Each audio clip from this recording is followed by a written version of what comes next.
Fala meus amigos, tudo bem com vocês? Eu sou o Pérez e o vídeo de hoje é uma instrução sobre a abordagem na prática à vítima de trauma. Muitas vezes a gente chega na hora da ocorrência e esquece de alguma etapa ali do XABCDE da avaliação primária ou pula alguma etapa muito importante. Aconteceu muito comigo e o que eu fiz? Eu bolei um slide para poder estudar. E hoje eu convido você para estudar comigo. Tem uma sequência sistematizada, certo? Para a gente não esquecer de nenhuma das etapas. Então vai ser uma abordagem na prática. Eu vou mostrar passo a passo de cada letrinha ali do XABCDE na nossa avaliação primária para que a gente possa estudar, treinar e não esquecer de nada. Mas antes, não esquece de deixar aquele like, deixa mesmo lá, para um pouquinho esse vídeo, dá o like, te inscreve no canal, faz isso aí que vai ajudar bastante, ok? Como falei anteriormente, seguiremos a abordagem do XABCDE. Só para relembrar, o X, hemorragia sanguinante, aquela hemorragia maciça que devemos controlar porque a vítima pode vir a óbito caso não seja controlado em pouco tempo, ok? O A, abertura das vias aéreas e controle da coluna cervical. O B, a respiração e ventilação. O C é a circulação. O D é o déficit neurológico. O E é a exposição e o controle da hipotermia. Exposição, verificar da cabeça aos pés, verificando se não tem nenhum ferimento. E a hipotermia, então, quando a gente expõe a vítima, a gente tem que lembrar sempre de proteger ela do frio, né? Da hipotermia, porque a hipotermia pode levar a um agravo à vítima, ok? Seguiremos então. Antes mesmo de chegar na vítima, temos que verificar o cenário como um todo. Estamos chegando na vítima, ok? Já vai verificando um cenário, ver se não encontra nenhuma poça de sangue. Algo que leve a identificar que a vítima perdeu sangue em algum lugar e se deslocou para o outro. Isso é muito importante nessa letra X, na primeira abordagem, porque a gente já vai determinar se aquela vítima é uma vítima grave ou não, ou se ela tem a tendência de ter algum vaso rompido, alguma hemorragia sanguinante, algo que a gente tem que chegar é a primeira coisa e controlar. Então, verificando o cenário como um todo para depois chegar na vítima, tá? Chegou na vítima, já verifica dos pés à cabeça se ela tem algum sinal de hemorragia sanguinante. Seria uma mancha de sangue, algo com vaso rompido. Então, se conseguir identificar, tem que tratar. A regra é sempre identificou, tratou e reavaliou. Ou seja, identifiquei uma hemorragia sanguinante, eu vou ter que tratar ela. Aqui eu não vou abordar como tratar. A tendência é que vocês já sabem o XABCDE. Aqui o estudo é, na prática, a sequência que a gente deve fazer, ok? Vamos lá. Identificou a hemorragia sanguinante, tratou a hemorragia e vai reavaliar para ver se realmente o que a gente fez surtiu algum efeito, ok? Letra A, abertura das vias aéreas e controle da coluna cervical. Socorrista 1. Quando eu chegar na vítima, eu vou me identificar, né? Eu vou perguntar o nome dela e vou me identificar. Qual é o seu nome? Ele vai dizer, fulano. Eu já vou falar o meu, né? Meu nome é Pérez, sou bombeiro. Quando eu falar isso, eu tenho que ter a noção que a vítima, se eu falar na lateral dela, a vítima ela vai olhar para o lado. Ela vai estar olhando para o lado, ela vai estar desesperada. Então, a primeira orientação que a gente vai estar na vítima, controle da cervical, certo? Então, o que é esse controle da cervical? É uma forma verbal de eu comunicar ele para ele não mexer o pescoço, ok? Então, senhor, por gentileza, não mexa o pescoço, olhe só para frente. Caso o senhor tenha uma lesão, não vá agravar, fique só olhando para frente. E se eu tiver com um segundo socorrista, o que eu vou fazer? Eu vou pedir para o segundo socorrista segurar a cervical, fazer o controle manual da cervical, certo? Mas tudo eu vou comunicar, então, à vítima. Vou dizer, ó, senhor, o meu colega vai segurar a sua cabeça para que o senhor não mexa. Caso o senhor tenha uma lesão, pode vir agravar, então ele vai auxiliar, tá ok? Então, todos os procedimentos que você vai fazer, de preferência, comunique à vítima. Então, o segundo socorrista, se eu tiver com socorrista, vai segurar a cervical. Ok? Vamos seguir. Eu vou perguntar para a vítima, que é muito importante essa pergunta, ela não pode deixar de ser perguntada caso a vítima ela seja responsiva, né? Ela consiga te responder. Lembra do que aconteceu? Quando ela começar a falar do que aconteceu, tá? A gente vai verificar duas coisas. Primeiro, a qualidade da voz. Se essa vítima ela está falando bem claro, Se ela está falando, dá para escutar bem a voz dela, sem ruídos, significa que a via aérea está pérvia. Caso esteja com ruídos, pode ser que a via aérea esteja obstruída por sangue, secreção. Então tudo isso é importante para a gente saber quando a gente pergunta para a vítima se ela lembra o que aconteceu. Quando está comunicando com ela, tem que perceber a voz dela. E segunda coisa que a gente vai perceber também é a questão neurológica. Eu sei que é lá no D, mas a gente vai ter uma noção do estado neurológico dessa vítima já na primeira avaliação, na primeira abordagem. Então a gente vai saber o nível de consciência dessa vítima, se ela realmente está orientada ou desorientada. Então a gente vai ter uma base para onde seguir, ok? Eu vou pedir para a vítima abrir a boca, certo? É bem importante isso, porque eu vou conseguir ver se não tem nenhum edema, nenhuma secreção, nenhum sangramento. Se tiver algum sangramento, secreção, o que a gente pode fazer? Aqui é um aspirador manual, então de forma manual eu posso aspirar, sério, a via aérea dela e facilitar e melhorar, né, a via aérea, deixar mais pérvia, ok? Então é uma das abordagens. Via aérea, ok? Olha o pescoço, tá? Verificou a turgência jugular, desvio de traqueia. Por que eu tenho que ver isso aqui? Ele é muito importante porque é um sinal de pneumotórax hipertensivo, de aumento de pressão intracraniana, né? Aumento da PIC.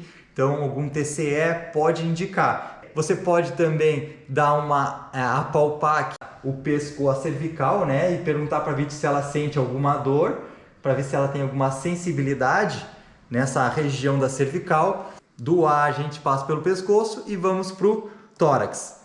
Respiração e ventilação. É o tórax da vítima. Então a gente vai verificar. Primeiro é observar. É só olhar. Olhou, né, o tórax da vítima. Verificou se tem expansão. Como é que está essa expansão? Simetricamente, né, as duas juntas. Se ela está muito rápido ou muito devagar. Porque se tiver uma respiração muito rápida, pode nos indicar um choque. Um choque hipovolêmico, tipo hemorrágico, por exemplo, pode ser. É uma suspeita. Se eu estiver muito devagar, pode ser alguma lesão no sistema nervoso central que não está conseguindo comandar a quantidade de respiração por minuto, não seria o suficiente para poder mandar o oxigênio para as células, né? Então tudo isso tem que ter uma respiração adequada. Do adulto ali de 12 a 20, criança de 20 a 40 e um bebê de 40 a 60. Essa é a média, tá? Então observar a frequência, né? Tanto a frequência quanto a simetria do tórax, ok? Tem que observar também se não tem nenhum hematoma, ou certo? Hematoma, algum sinal de hemorragia interna, certo? Na observação. Então é importante sim expor o tórax da vítima. Ver se não tem a marca de cinto, perguntar para a vítima, o senhor usou cinto? Pode sim o cinto trazer uma hemorragia interna, tá? Uma lesão nos pulmões, né? Então pode acontecer sim, tá? Então quando observar, olhar se não tem nenhuma hematoma, nenhuma marca de cinto, algum sinal de hemorragia interna. Ponto. Observamos então, agora nós vamos palpar. Palpar então de uma forma, eu gosto assim, ó, usar as duas mãos, certo? E dedo a dedo assim, ó, palpando toda a região de um lado, vai palpando, não muito forte nem muito fraco, realmente para sentir se tiver alguma crepitação, algum abalamento, a gente vai sentir. Fez toda a palpação de um lado, vai para o outro. Usa as duas mãos em linha aqui, ó, e vai apalpando até o final. Vai até o final, até fechar aqui os arcos costais, os últimos, ok? Isso aqui é bem interessante. Então fez de um lado, fez do outro e vai perguntando para a vítima, sente alguma dor? E vai fazendo. Se sentir alguma dor, o senhor me avisa, ok? E vai tentando sentir, realmente sentir se não tem nenhuma fratura, se não tem nenhum edema, né? Se não tem nenhum abalamento. Agora nós vamos para a circulação. A circulação tem esse mnemônico, tá? HPPP, que faz a gente lembrar, tá? Dessa avaliação da circulação. O H então é hemorragias. Eu gosto de falar que esse H aqui é hemorragias internas, tá? Por quê? Porque a hemorragia interna é algo que a gente tem que suspeitar desde o início, tá? E se a gente identificar, a gente sabe que tem que conduzir rápido para o hospital. Porque uma hemorragia interna não tem muito o que a gente fazer em cena pré-hospitalar. é intra-hospitalar, é uma cirurgia, porque é hemorragia interna, certo? O que a gente pode fazer muitas vezes é amenizar, né, essa progressão de hemorragia, ou seja, uma hemorragia pélvica. A gente pode fazer uma cinta pélvica ali, um estabilizador, ele diminuir a quantidade de sangue por minuto. Parar é muito difícil. Então, hemorragia interna, HPPP, o H é de hemorragia interna, sei? Então, o que a gente vai ver no H? A gente vai ver o tórax, só que a gente já viu o tórax, tá? Então, o tórax ali na letra B, na inspeção, a gente já viu. O abdômen, então, ó, tórax, abdômen. O abdômen, o que a gente vai fazer? A gente vai separar o abdômen em 4 partes. Faz um X e 4 partes. Perguntar se a vítima sente alguma dor e aí a gente vai identificar o quê? Se esse abdômen está rígido, se ele está que nem uma tábua. Isso é sinal de hemorragia interna. Então a gente vai fazer assim, ó, segura com as 2 mãos, uma em cima da outra, e vai fazer os quadrantes, ó. Vai realmente fazer profundo, ó, profundo, né? Nem tão forte, nem tão fraco, e dá uma mexidinha e vê se sente alguma dor. Cima direita e depois eu faço do outro lado. Ok? É assim que eu faço. Sente alguma dor? Não. Identifiquei abdômen de tábua? Não. Então eu vou seguir para o próximo. O próximo então é a pelve, né? Então, tórax, abdômen e pelve. Primeiro, são 2 sinais. A gente vai primeiro para dentro, tá? Forçar um pouco para dentro na pelve e depois o segundo sinal é para fora. Se a gente fez o primeiro sinal e a vítima sentiu dor, parou. Parou e a gente faz o quê? A gente faz uma estabilização pélvica. É bem fácil, a gente pode fazer com a toalha, com a manta aluminizada. Uma estabilização pélvica ali vai ajudar muito, tanto a vítima a não sentir dor durante o deslocamento, né? Como também ele vai diminuir aquele sangramento interno, caso haja algum sangramento interno. Se tiver uma fratura ali, a gente vai estar aí estabilizando a pelve, está ajudando a ficar mais estável, não deixar a pelve solta, né? E assim, se a pelve estiver solta, ela vai concentrar mais sangue naquela região e isso sim pode levar a vítima a um choque hipovolêmico, não por hemorragia interna, ok? Então a pelve, primeira coisa, sinal, a gente vai chegar e vai segurar a pelve, tá? E vai tentar juntar ela, tá? Dessa forma aqui, ó, junta ela, sente alguma dor e aí a gente vai o quê? Vai fazer essa pressãozinha para dentro. E percebendo também a sinal de crepitação, né, que é um sinal de osso, digamos assim, quebrado. Crepitação, ou algum sinal de sensibilidade. Então tudo isso a gente vai perceber. Então a gente vai fazer essa força para dentro, ok? E se perguntar para a vítima se ela sente alguma dor. Não sentir nenhuma dor, agora a gente vai fazer o segundo sinal, que é para fora. A gente vai como se fosse abrir a pelve, um livro aberto, né? Vai abrir a pelve. Faz essa força, essa pressãozinha, não sentir nenhuma dor, ok. A pelve está estável, não tem nenhuma fratura. Vamos passar para o próximo. Ossos longos, que seria o nosso fêmur, né? É uma região bem grande, né, de ossos longos, ok? Então a gente vai fazer uma palpação no nosso fêmur. Então eu gosto de fazer dessa forma, ó, segurar dos 2 lados e ir palpando lentamente. Então, ó, vai palpando e verificando se não tem nenhuma crepitação também, se ela não sente nenhuma dor. Sempre perguntando para a vítima, sente alguma dor? Não. E verificar se não tem nenhum sangramento, né? Se não fica nenhum sangramento na luva. Então a gente vai palpar um lado e palpa do outro. O H, né, do HPPP a gente já fez. Terminou no fêmur, a gente vai para onde? Para o pulso, né? O periférico radial, certo? A gente vai verificar a pulsação, a qualidade do pulso, tá? Não vai verificar a quantidade, mas a qualidade sim é importante. O que a gente vai verificar? Se ele está ritmado, se ele mantém aquele ritmo, certo? Então ele fala, tu tá ritmado. Agora, se ele está arritmado, né? Se ele tem uma arritmia, ele vai acelerar, parar. Isso aí é muito prejudicial. E verificar se esse ritmo está muito acelerado, está muito devagar ou se está normal, né? Então, se está muito acelerado, pode ser a indicação de um choque hipovolêmico, ou seja, ele perdeu sangue em alguma parte do corpo, ou está perdendo sangue, né? Uma hemorragia interna. Então, a gente vai verificar o pulso, né? Então, para verificar o pulso aqui, ó, bem fácil, ó, sempre segue a linha do polegar, certo? Olha essa dica aí, ó. sempre a linha do polegar, tá? E nós temos esse intervalo entre esse ossinho que tem aqui, ó. Tem um ossinho aqui, né? Esse ossinho. Então, linha do polegar e esse intervalo. Passa a linha desse ossinho, tá? E nesse espaço aqui, ó, é o melhor espaço para olhar o pulso periférico. Então, a gente vai ver assim, ó. Certo? E aqui eu consigo, entre esses dois ossos aqui, a gente vai conseguir ver a qualidade do pulso. Ok? Uma dica bem legal. Então, a gente vai ver se esse pulso está rápido, se ele está devagar. Perfeito? Vamos lá, seguimos então. A pele. O que a gente vai ver na pele? A cor da pele. Se essa pele, se ela está cianótica, se essa pele está fria, tá? Pegajosa, né? E a cor. Isso são sinais de choque. Por quê? Vamos pensar comigo. Então, sinais que ele está com pouco sangue nessa região, nas extremidades. Estão com pouco sangue. Por isso que ela fica fria. O sangue aquece o nosso corpo. Então, normalmente as extremidades, quando diminui esse sangue, as extremidades ficam frias, ela fica pegajosa, né? Ela fica suando ali. A cor fica cianótica, fica sem o sangue, então a cor fica pálida, tá? Então, são sinais do quê? Que o corpo, tá? Num estado de choque, o que ele faz? Ele conserva, então, o sangue nos órgãos nobres, coração, cérebro e pulmão.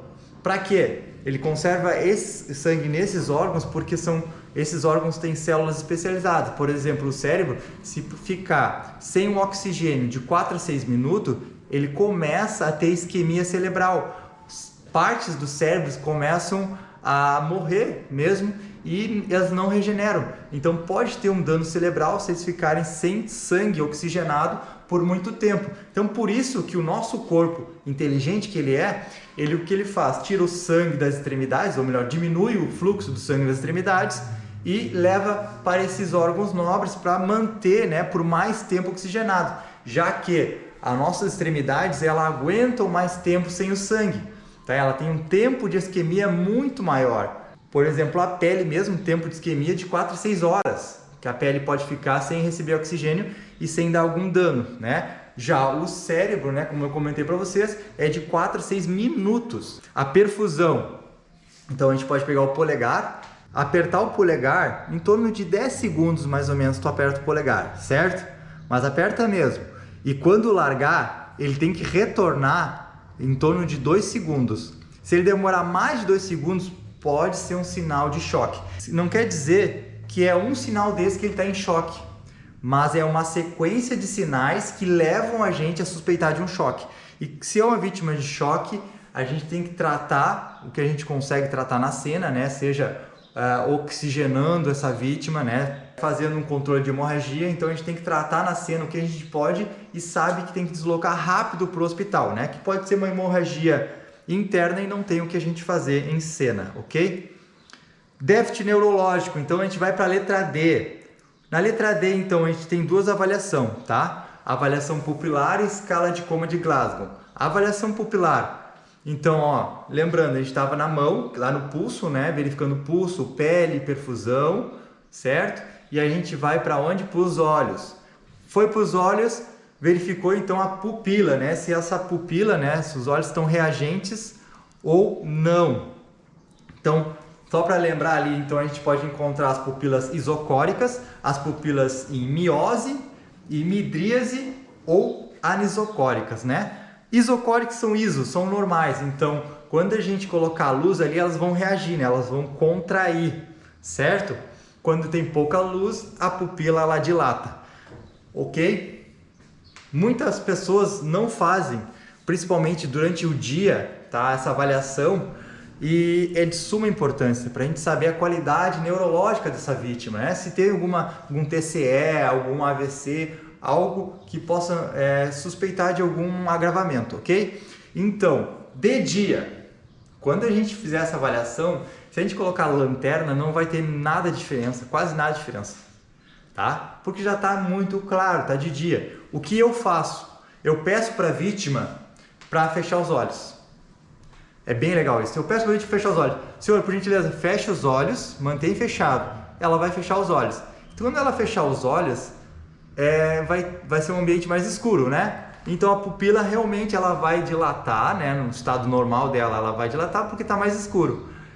Aí eu peço, deixo uns 10 segundos e peço para a vítima abrir os olhos. Quando ela abrir os olhos, as pupilas, a tendência, se elas estão normal, é quando abrir os olhos, elas contraírem, porque ela recebeu luz. Então, se elas contraírem, elas estão boas.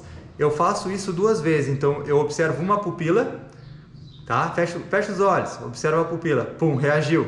Aí eu olho para outro olho, o senhor fecha o olho de novo, por gentileza. Fechou o olho, aí quando abriu o olho, pum, reagiu de novo.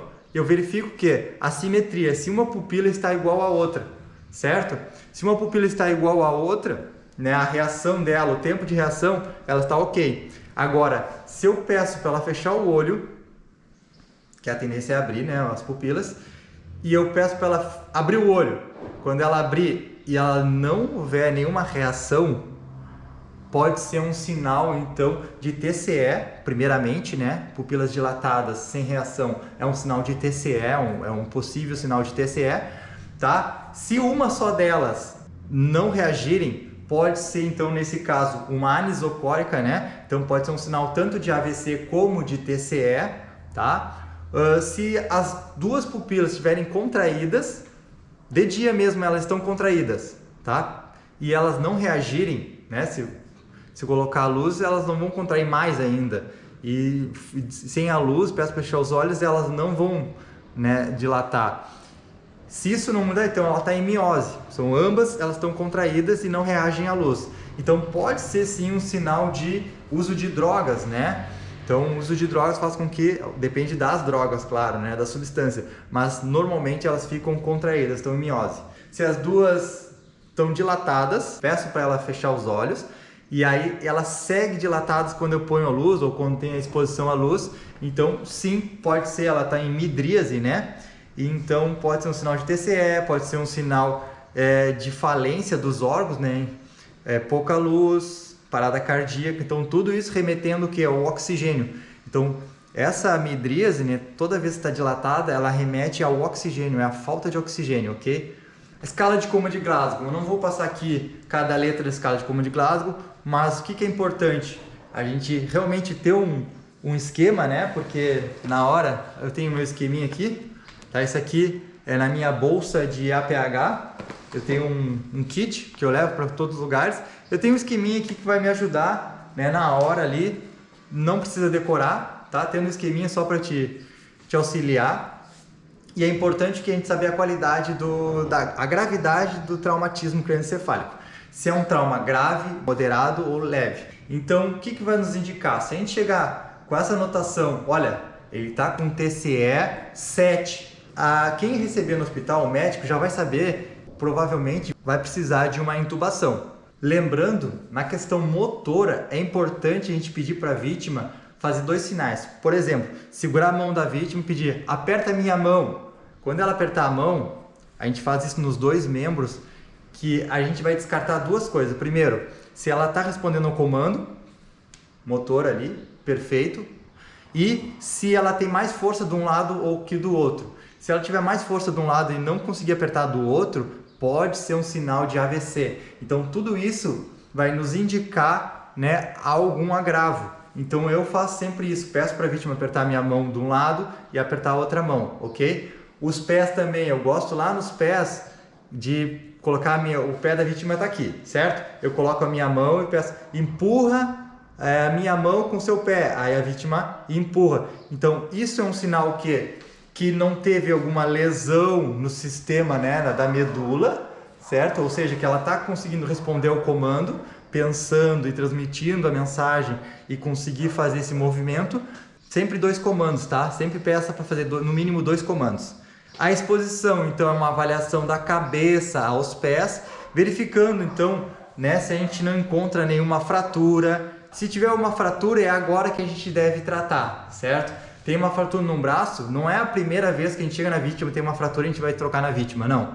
Primeiro faz toda essa XABCD para depois fazer essa imobilização na fratura, fazer um curativo em algum sangramento, uma escoriação, fazer limpeza e ferimento. Então é nesse momento que a gente vai fazer esse cuidado com a vítima, tá? É na exposição. Então a gente vai verificando da cabeça, vai verificando, vai palpando, verificando se não tem nenhum sangramento, se não tem nada diferente. Chegou na cabeça, verifica orelha se não tem nenhum sangramento, atrás da orelha sinal de Batten ou sinal de guaxinim, né? Então esses dois sinais, elas te indicam um traumatismo crânioencefálico com fratura de base de crânio, né? Então a gente vai verificando a orelha, verifica atrás da orelha, verifica o nariz, verifica de novo a boca, toca de novo na cervical, perguntando se sente alguma dor, verifica se não tem nenhuma turgência jugular ou desvio de traqueia, certo? Vai verificando de novo. Chegou aqui no tórax, você já verificou? Vai para o membro, que o membro a gente não verificou ainda.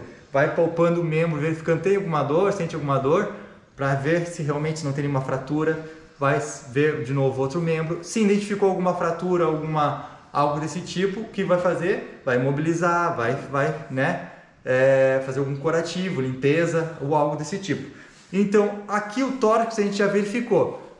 Os membros, então, ossos longos, né, até o fêmur a gente verificou. Então, a gente pode ir lá, começar lá no joelho, lá para baixo, lá, e verificar até os pés, tá? Verificar até os pés, vai palpando, vai verificando se não tem uma fratura, nenhum hematoma, ok? E tratando. Essa é a exposição. Quando a gente expõe a vítima para fazer isso, temos também que se preocupar com o controle da hipotermia. Lembrar sempre de proteger ela do frio. Então sempre quando chegar na vítima, tu está no ambiente na rua, então verificar, olha, será que isso eu não consigo fazer dentro da viatura? Né? Então isso é importante, ou colocar alguma manta laminizada, um cobertor. Então é importante a gente ter essa preocupação com a vítima referente à hipotermia. Não é interessante a vítima perder calor nesse momento. Verificou tudo isso, a gente pode fazer o pranchamento, né? Então, se a gente não tiver aquela maca colher, né, a scoop, né, a gente fazer então essa rotação em 90 graus, né, de preferência, né, se não tiver mais pessoas para fazer a cavaleiro, né, então são métodos do RMC, restrição de movimentos da coluna, que a gente pode conversar num próximo vídeo, se vocês acharem interessante. Faz o pranchamento, a gente vai cobrir a vítima para proteger a hipotermia, tá? Coloca ali a manta. Colar cervical pode ser colocado agora, pode ser colocado antes. Então, e se for indicado colocar o colar cervical, se tem um aumento da pressão intracraniana, de preferência não coloca o colar cervical, que o colar cervical ele aumenta a pressão, né? A PIC, né? A pressão intracraniana, né? Estabilizador de cabeça, né? Coloca o cinto-aranha para poder colocar ela na maca da ambulância, né? E aí fica aquela pergunta, né?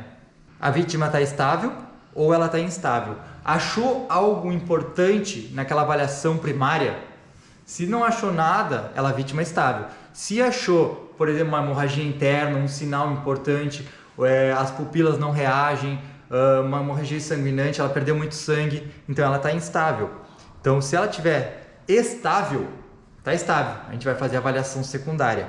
Se ela estiver instável, aqui mesmo a gente desloca para o hospital, pode fazer a avaliação secundária durante o deslocamento, tá? Mas se ela estiver estável, coloca ela dentro da ambulância e faz a avaliação secundária ainda em cena, tá? A avaliação secundária que tem um esquema, tá? Eu usei aqui o Sampla, mas são vários, né? Então tem esse esqueminha que eu fiz. Você pode aí dar o print aí, se quiser seguir esse esquema. É bem interessante. Eu não vou falar sobre a avaliação secundária agora, deixar mais para o próximo vídeo, caso vocês achem interessante, peça e coloca no comentário o próximo vídeo, tá? Sobre qual é o tema que vocês querem. Faz a avaliação secundária e desloca para o hospital. Vamos lá então, revisão. Então vamos usar o XABCDE, tá? Lembrando, cheguei na cena, antes de focar na vítima, olha o cenário como um todo, verifica se não tem nenhuma poça de sangue, algo que indica que a vítima perdeu sangue antes e depois ela se deslocou. Cheguei na cena, olha a vítima como um todo, se não tem nenhum sinal, né, sangramento na roupa, algo que nos indica que tem uma hemorragia sanguinante. Se identificou alguma hemorragia, trata a hemorragia e depois reavalia, vê o que tu fez, né, se tu fez, surtiu algum efeito. Identifiquei, tratei e reavaliei, ok? Isso durante toda a avaliação. Identifiquei, tratei e reavaliei. O A, abertura das vias aéreas. Então eu vou chegar na vítima, vou perguntar qual é o seu nome. A vítima vai falar, você vai se apresentar. Meu nome é Pérez, eu sou bombeiro.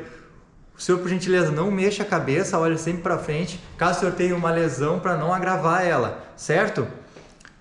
O senhor lembra o que aconteceu? Essa pergunta é importante, porque vai nos indicar duas coisas. Primeiro, o sinal, né, a obstrução das vias aéreas, verificar se a voz está ruidosa, se tem algum ruído, se tem alguma secreção, algum sangramento ou algo desse tipo. E segunda coisa vai ser o estado neurológico, se o que ela está falando faz sentido ou não faz sentido. Então, pergunta o que aconteceu, a vítima vai relatar e a gente vai observar essas duas coisas, ok? Se eu estiver sozinho na cena, eu vou pedir para a vítima não mexer a cabeça, né, como eu pedi anteriormente. É um sinal então de uma estabilização verbal. Ou se eu tiver com o segundo socorrista, eu vou pedir para o segundo socorrista segurar, fazer a estabilização manual dessa cervical. E vou sempre relatando então o que está acontecendo, quais são os meus procedimentos, eu vou relatar para a vítima. Vou pedir para a vítima abrir a boca. Então, o que eu vou observar lá? Se tem algum inchaço, algum edema, né? Sangramento ou algo desse tipo. Boca, fui para o pescoço.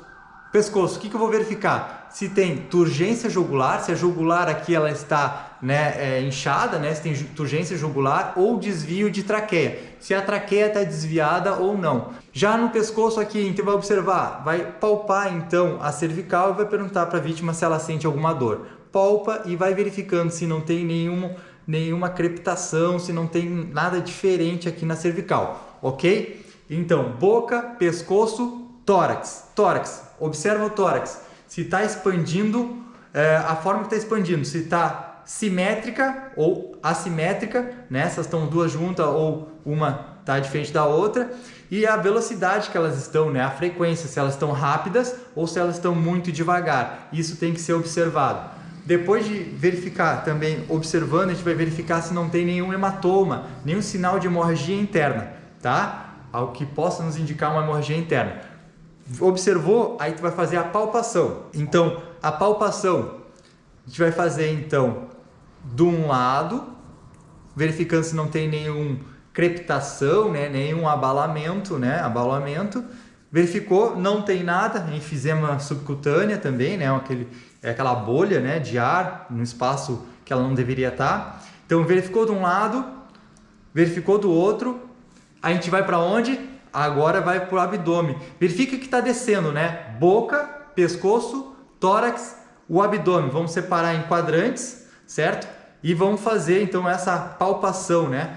Vai de um lado, palpa, vai para o outro. Sente alguma dor? Não. Sente alguma dor? Não. Sente alguma dor? Não. E verifica se esse abdômen está rígido ou se está normal. Se ele está rígido, sinal de hemorragia interna, né? Uma possível hemorragia interna. Então a gente deve deslocar rápido para o hospital. Não tem o que fazer numa hemorragia interna em abdominal, tá? Descendo então, abdômen, fomos para a pelve. Faz aqueles dois sentidos. Primeiro tu aperta, né? Aproxima a pelve e pergunta se sente alguma dor. A gente vai identificar se tem alguma crepitação ou algo desse tipo. Depois a gente faz ao contrário, né? A gente abre os livros. Então primeiro fecha, não sentir nenhuma dor, a gente faz a segunda. Se sentir uma dor na primeira, a gente já faz a estabilização pélvica, né? Com ou lençol ou até com a manta, né? Se tiver a cinta pélvica é o ideal, né? Que é o comercial e foi feita para isso. Mas se não tiver, muito bem, dá para fazer com um lençol tranquilo. Chegou na pelve, tá? Vamos para os ossos longos. Faz a palpação dos ossos longos, verifica se não tem nenhuma fratura, se não tem nenhuma hemorragia. Percebam, boca, pescoço, tórax, abdômen, pelve, ossos longos. Vai para o pulso, tá? No pulso, o que a gente vai fazer no pulso? Vai verificar então se está com pulso rápido ou devagar, certo? Então vai fazer, então pega o polegar, passa esse ossinho que tem aqui, ó, passa o ossinho e entre dois ossos aqui, ó, vai colocar. Lembrando, nunca com polegar, tá? Verificar com o polegar, que o polegar pode confundir com o nosso próprio batimento. Então com esses dois dedos, né, a gente vai seguir essa linha, sempre linha do polegar, passou esse ossinho, verificou o pulso, está rápido ou devagar, se ele está realmente forte, né, tu sente ele forte ou ele está bem fraquinho lá no fundo lá. Isso é importante também, saber a qualidade da pulsação e a frequência que ele está. Já verifica, já está aqui nessa região, verificou a pele, se a pele está fria, se a cor da pele, né, se ela está cianótica, então, ou se ela está suando, né? Então, um sinal que tem pouco sangue é um possível sinal de hemorragia, sinal de choque, né? De choque hipovolêmico do tipo hemorrágico, tá certo? Então, isso que a gente tem que procurar agora. Se tiver esse sinal, a gente deve fornecer oxigênio, né? O oxímetro de pulso indicar uma baixa oxigenação, então a gente deve fornecer oxigênio e verificar algum local que esteja esse sangrando, né? Que esteja essa perca de sangue ou algo desse tipo e deslocar rápido para o hospital. É uma vítima instável, tá? Se tiver esses sinais. Então, verificou então ao pulso, verificou a pele e verifica a perfusão, se realmente está chegando o sangue. Então, já na letra D, nós vamos avaliar então a disfunção neurológica, que é a avaliação pupilar e a escala de coma de Glasgow. Então, vamos verificar a pupila, né? Fazer essa avaliação da pupila e logo após vamos fazer a avaliação da escala de coma de Glasgow, aquela somatória para verificar se o TCE ele é grave, moderado ou leve, né? Lembrando sempre da questão motora, né? Que é muito importante. Então a gente vai pedir para a vítima apertar a tua mão, né? E a gente vai saber se a vítima então ela está respondendo aos comandos, né? E se tem algum déficit neurológico também, se tem alguma lesão no sistema nervoso central. Então a gente pede nas duas mãos, tá? Que aperta a minha mão, aí aperta com a outra mão. Logo após, então, o D é o E, é a exposição e o controle da hipotermia. Então, na exposição vai verificar da cabeça aos pés, né? Verificando todos os pontos que não foi verificado ainda, se a gente encontra alguma fratura, uma secreção, alguma escoriação, fazer alguma limpeza de ferimento ou algo desse tipo. E lembrando sempre de proteger contra a hipotermia, então cobrir a vítima, né, com uma manta, com um cobertor ou algo desse tipo. Obrigado por ter chegado até aqui. Me ajude a compartilhar esse conhecimento para mais pessoas. Deixando o like, o YouTube vai recomendar para outras pessoas. Se você ainda não é inscrito, te inscreve no canal para receber os próximos vídeos. Deixe sugestões então nos comentários. Muito obrigado pela atenção de todos, um grande abraço, até mais!